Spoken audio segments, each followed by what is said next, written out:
Welcome back, everyone. Today, we're diving into what was easily one of the most thrilling, completely narrative-shifting races of the 2026 Formula One season. We are breaking down the highly dramatic 2026 Barcelona-Catalunya Grand Prix. This race literally had everything. We're talking intense intra-team battles, sheer heartbreak, some brilliant tactical gambles, and a truly historic victory that motorsport fans are going to be talking about for years to come. So let's get into it. Here's the roadmap for today's explainer. First up, we'll cover the grid and pole. 2. Race highlights. 3. Race strategy. 4. Final race results. And finally, number 5, the updated championship standings. All right, Section 1, Grid and Pole Qualifying Results. Okay, let's dive into this. Picture this highly cinematic setup on the grid. We've got an all-British front row leading the pack down into Turn 1. You've got George Russell on pole, with his former Mercedes teammate Lewis Hamilton starting right alongside him in second in that Ferrari. But lurking right behind them, poised to strike from third place, is the young championship leader, Kimi Antonelli, sharing the second row with McLaren's Lando Norris. To give you a sense of just how intensely competitive this qualifying session was in that sweltering Spanish heat, you just have to consider the gap between our front row. George Russell laid down a blistering pole time of 1 minute, 14.679 seconds. Lewis Hamilton was trailing by a razor-thin margin of just 0.064 seconds. That is less than a tenth of a second separating the Mercedes and the Ferrari when they're pushing at the absolute limit of grip. Unbelievable. Moving right along to Section 2, race highlights. Lights out to checkered.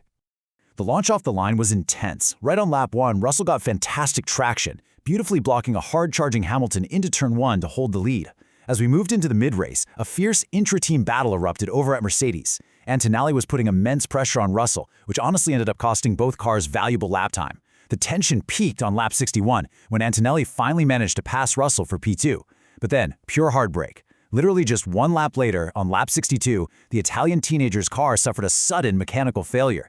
It forced his very first retirement of the season, with only 4 laps to go. Absolutely brutal. And you know, while all that drama was unfolding at the front, we've got to take a second to highlight Charles Leclerc. After a really frustrating crash in Q3 left him starting way down in P10, Leclerc just put his head down. He carved his way through the field, showcasing the sheer underlying pace of that 2026 Ferrari by charging back into the top 7 super early in the race. Okay, Section 3, race strategy. The Battle of Pit Wall. Now, what's really interesting about the strategy is the massive divergence in tactical approaches. The track temperatures in Spain were brutal, causing some extreme thermal degradation of the tires. While Mercedes opted for a more traditional 2-stop strategy to preserve their track position, Ferrari decided to roll the dice. They committed Hamilton to an aggressive, highly dynamic 3-stop strategy to make sure he always had a tire advantage. And man, did Ferrari's gamble pay off spectacularly. Late in the race, a virtual safety car was deployed.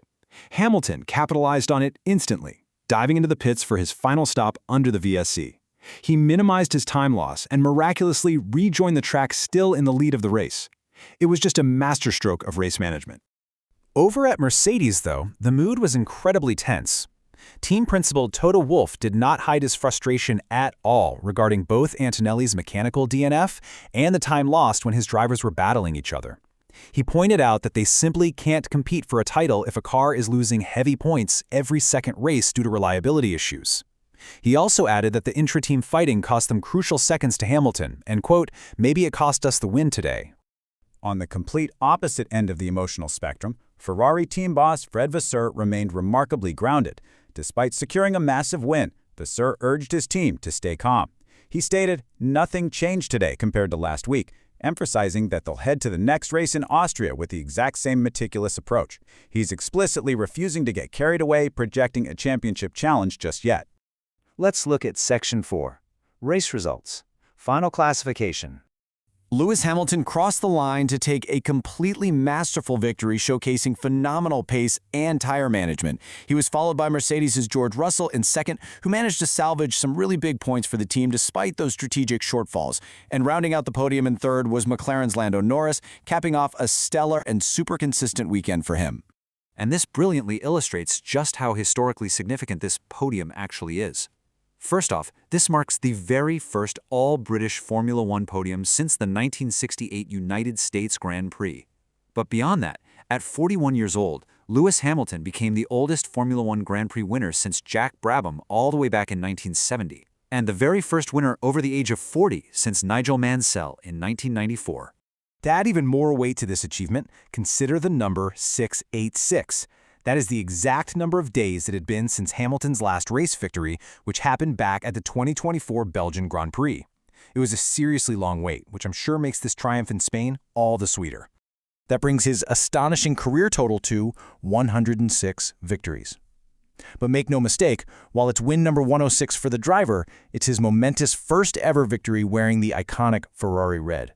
Finally, Section 5, Championship Standings Post-Race Update. Looking at the Drivers' Championship, the gap at the top is really shrinking.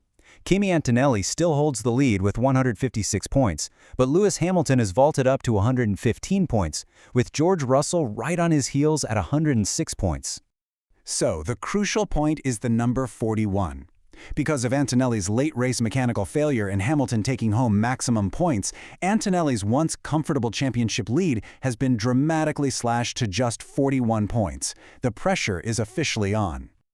Over in the Constructors' Championship, Mercedes is still holding the high ground with 262 points. But look at Ferrari. Following this win and Leclerc's brilliant recovery drive, they're gaining serious ground, now sitting at 190 points. McLaren also remains a very solid threat in third with 141 points, proving they're right in the middle of this developmental race as well. Which leaves us with a final, burning question as we wrap up this explainer. Does Ferrari's strategic momentum and outright pace in Barcelona signal a true turning point for the 2026 championship? Fred Vasseur might want to keep his team calm, but for the rest of us watching, the upcoming Austrian Grand Prix just became absolutely unmissable. Thanks so much for joining me to unpack this incredible race, and I'll catch you on the next explainer.